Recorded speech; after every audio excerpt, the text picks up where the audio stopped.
How I Cracked Vancouver's Late Night Market, a growth hacker's guide to finding your first 1,000 users in untapped local niches. When I was building my first local discovery app, I stumbled onto something most entrepreneurs completely miss: the massive gap between what cities offer and what people actually need during peak demand moments.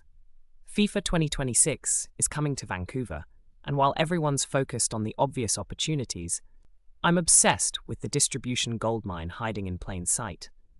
Those crucial moments when significantly large crowds desperately need solutions that don't exist yet.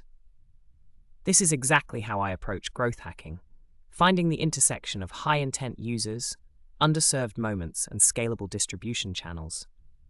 Vancouver's late-night scene during major events isn't just a hospitality challenge, it's a masterclass in identifying micro-markets that can generate your first 1,000 users. The SEO opportunity everyone's missing.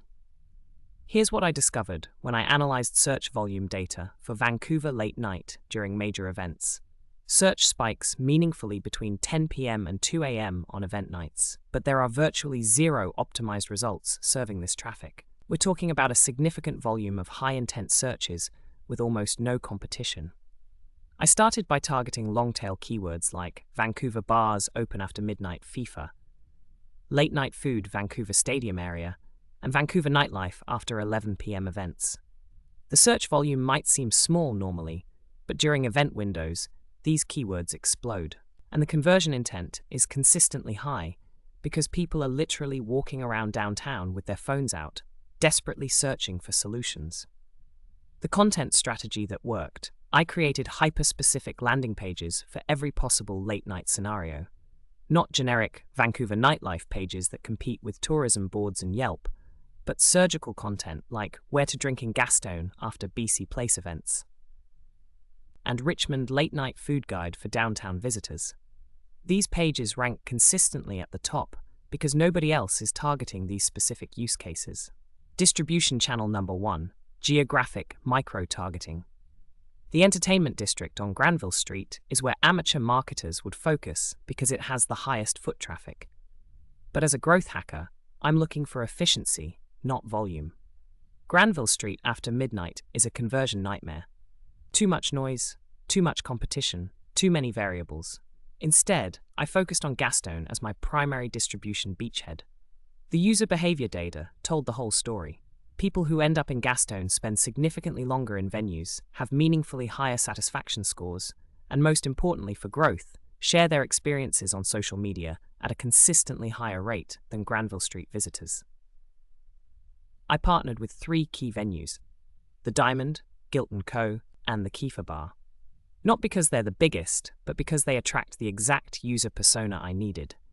People who value quality over convenience and are willing to walk further for a better experience. These are your early adopters, your power users, your organic growth engine. The partnership model. I offered these venues free analytics dashboards showing real-time foot traffic patterns in exchange for promoting my app to customers. When someone checked into these locations through the app, they unlocked exclusive late-night recommendations. This created a viral loop where quality venues attracted quality users who attracted more quality venues. The hidden gem strategy for organic growth. Every successful local app needs its secret weapons, those places that make users feel like insiders. I spent months mapping Vancouver's true hidden gems, but not through Yelp reviews or tourism sites. I analyzed actual foot traffic data, social media check-ins, and most importantly, the places that locals mentioned in private group chats. The narrow lounge on Main Street became my growth hack laboratory. It's exceptionally narrow, only holds a modest number of people, and most tourists never find it. Perfect. I made it the first unlock in my app. Users had to complete specific actions to reveal the location. This created massive word of mouth because finding the narrow became a badge of honor. The virality mechanics worked like this. Users who successfully found 3 hidden gems through the app earned local status and could add their own secret spots. This user-generated content became my competitive moat. I was building a database of insider knowledge that no competitor could replicate quickly. The SEO bonus. Every hidden gem became a content hub optimized for ultra-specific local search terms.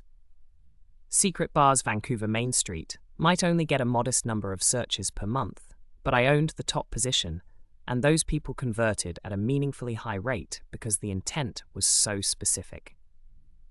Content distribution through late-night food arbitrage.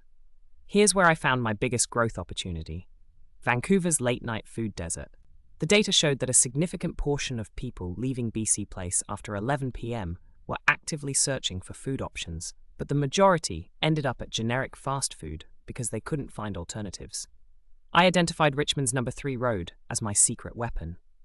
HK Bakq Master, Crystal Mall Food Court, multiple 24-hour options that serve incredible food at better value than downtown. The challenge: it's a substantial ride from downtown, so only people with insider knowledge made the trip. My growth hack: I created content around late-night food adventures that positioned Richmond as a destination, not just a backup option. The key was framing it as exclusive local knowledge. I produced short video content showing the contrast between a premium downtown meal and a Richmond feast that was objectively better for significantly less. The distribution strategy: I geo-targeted these videos to people who were physically near BC Place between 11 p.m. and 1 a.m. The timing was crucial. Catch them right when downtown options were looking disappointing, but before they settled for fast food. Conversion rates on these ads hit meaningfully high levels because the timing and relevance were perfect. Transportation data as a moat. The biggest insight came from analyzing transportation patterns. Everyone focuses on where people go, but the real opportunity is how they get there and when they leave. I started tracking SkyTrain usage, rideshare surge pricing, and foot traffic patterns to predict optimal timing for every recommendation. The exit strategy content became my highest performing SEO category. People search how to get home from BC Place late night, right when they're most frustrated and most likely to download a solution.